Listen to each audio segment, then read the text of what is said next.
E aí? Sabe quando a gente pega um assunto para estudar e parece que ele simplesmente não entra na cabeça, como se o cérebro criasse uma barreira? Bom, se isso já aconteceu, esta análise vai ajudar. Vamos desvendar juntos como transformar o que parece super complexo em algo que a gente consegue sim entender. Pois é, essa é a grande questão, não é mesmo? Aquela frustração de ler a mesma página 5 vezes e sentir que nada ficou. A verdade é que, na maioria das vezes, o problema não é falta de inteligência, não. O problema está nas ferramentas e na abordagem que a gente está usando. E é exatamente sobre isso que a gente vai conversar. Então, o nosso roteiro vai ser o seguinte. Primeiro, vamos fazer um diagnóstico para entender o porquê da dificuldade. Depois, a gente passa para as estratégias e táticas práticas. Na sequência, vamos turbinar a memória e, por fim, ajustar a mentalidade. É um caminho claro, passo a passo para destravar o aprendizado. Ok, para começar, vamos entender a raiz do problema. Porque, não adianta tentar resolver uma coisa sem saber o que está causando a dificuldade. Identificar a causa é o primeiro passo para a solução. Aqui estão os principais suspeitos. Às vezes a matéria é densa por natureza mesmo, como física quântica, por exemplo. Outras vezes, o que atrapalha é uma base fraca. É que nem tentar construir um prédio sem um bom alicerce.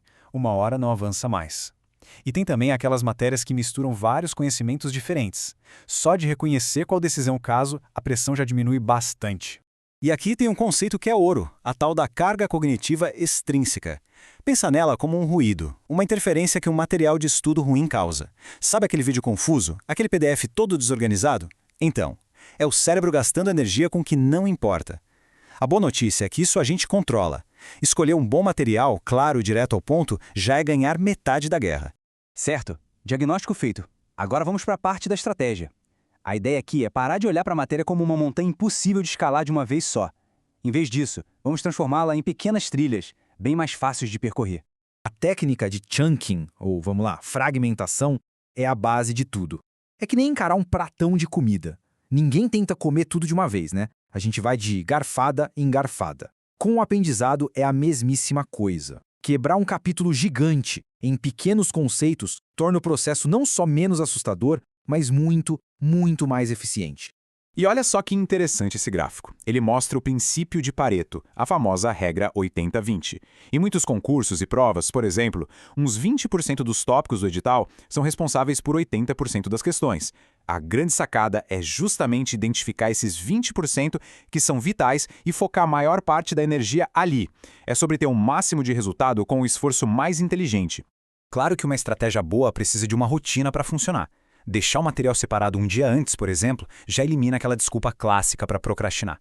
E ter um objetivo claro para cada sessão de estudo, tipo, hoje eu vou entender o que é mitocôndria. Isso transforma o estudo numa missão com começo, meio e fim. O foco aumenta demais. Beleza, estratégia definida, agora vamos para as táticas de guerra. São as ferramentas que a gente usa no campo de batalha, na prática, para fazer o aprendizado acontecer de verdade, de forma ativa. A técnica Feynman é, sinceramente, genial. A lógica é a seguinte: a maior prova de que alguém entendeu de verdade um assunto é conseguir explicá-lo de forma bem simples. Quando a gente tenta ensinar, mesmo que seja só por espelho, os buracos no nosso conhecimento ficam gigantes, ficam óbvios. É como um detector de achei que sabia, mas não sabia. E essa frase aqui, nossa, ela resume perfeitamente a filosofia por trás da técnica. A simplicidade é o carimbo final de um entendimento profundo. É a isso que a gente quer chegar. Agora, para manter o gás e o foco lá em cima, a técnica Pomodoro é sensacional. Ela simplesmente respeita o jeito como o nosso cérebro funciona. Períodos curtos de foco total, seguidos de pausas obrigatórias. Isso evita o esgotamento e mantém a gente produtivo. É sobre estudar de forma mais inteligente e não necessariamente por mais tempo. Ok, aprender uma parte da história, mas e lembrar disso depois? Aí é outra conversa. Vamos avançar para ver como a gente garante que esse conhecimento todo não vá embora. Esse é um dos maiores vilões de quem estuda, a curva do esquecimento. Um psicólogo lá atrás, o Hermann Ebbinghaus, mostrou que se a gente não fizer nada para reforçar, a maior parte do que a gente aprende hoje simplesmente some em poucos dias. O segredo é não deixar isso acontecer. E a melhor arma contra essa curva é, sem dúvida, a repetição espaçada. Ao revisar a matéria em intervalos que vão aumentando, um dia depois, uma semana depois, um mês depois, a gente está mandando um sinal para o cérebro: ei, isso aqui é importante, guarde bem. É como reforçar um caminho na memória, até ele virar uma avenida larga e pavimentada. Mas atenção, para a revisão funcionar de verdade, ela tem que ser ativa. Ferramentas como flashcards, mapas mentais e principalmente fazer muitos exercícios forçam o cérebro a buscar a informação lá no fundo. É muito diferente de só reler o texto, é um treino de verdade para a memória. E, finalmente, vamos chegar no fator que para mim é o mais decisivo de todos, a nossa mentalidade. O jeito que a gente encara o desafio muda completamente o resultado final. Essa comparação aqui é fundamental. Querer ser perfeito e acertar tudo de primeira é uma armadilha que paralisa. Já a mentalidade da consistência entende que aprender tem altos e baixos, que errar faz parte. O segredo não é nunca errar, e sim não desistir, manter o contato constante com a matéria, dia após dia. E isso nos leva à habilidade suprema, a metacognição. O nome é chique, mas a ideia é simples. É basicamente aprender a aprender. É ter a consciência para se observar estudando, perceber o que funciona melhor, o que não está dando certo e ajustar a rota.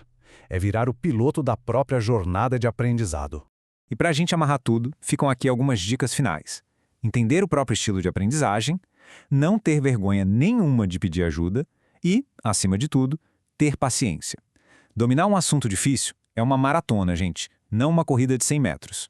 E é isso, chegamos ao fim da nossa análise. A pergunta que fica não é se dá para aprender uma matéria difícil, porque agora a gente viu que dá. A pergunta é, qual dessas ferramentas poderosas pode ser o primeiro passo para começar a transformar os estudos? Hoje mesmo. O conhecimento está aí. O próximo passo é a ação.